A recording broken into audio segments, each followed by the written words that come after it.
Pinangunahan ng Department of Agriculture Regional Office 8 ang pagdistribuerhin ayuda pinansyal ngadtuhan maabot 1,473 nga mga parpangisda ngan parag-uma tikang ha mga bungtuhan Salcedo, Mercedes ngan bungtuhan Giwan parahan Presidential Assistance to Farmers and Fisher Folk Program beneficiaries nga gindumara kakulop ha bungtuhan Giwan.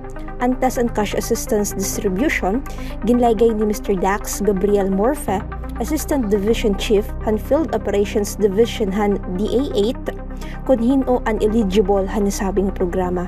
Sumalakan Morfe nga ang Presidential Assistance to Farmers and Fisher Folks Program inusa nga unconditional cash assistance han gobyerno para upat nga sektor han agrikultura.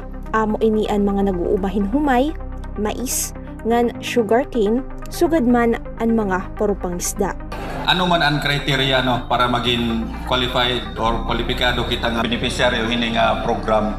So sa rice, so man naguhumay 2 hectares below ton midaniya area nga requirement. 2 hectares and below laan makakakarawat. Pero sa corn, sugarcane nganhin pa preserve folks, so dapat mga aktibo lang nga mga nag-uumahin corn o sugarcane. While sa mga mangingisda, aktibo nga mga mangingisda. Gintagan hindo ni Morfe nga ang mga aktibo la nga nag-uuma nga nangingisda ngan adton mga rehistrado la ha registry system for basic sectors in agriculture o kun RSBSA an kwalipikado ha nasabing programa.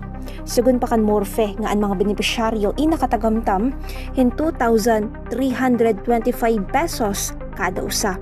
Panuyo na sabi nga programa nga maasistiran ang mga apektado nga magpakaburuhi ha agrikultura apisar ha naghihinataas nga production cost tungod na nagpapadayon nga krisis sa lana.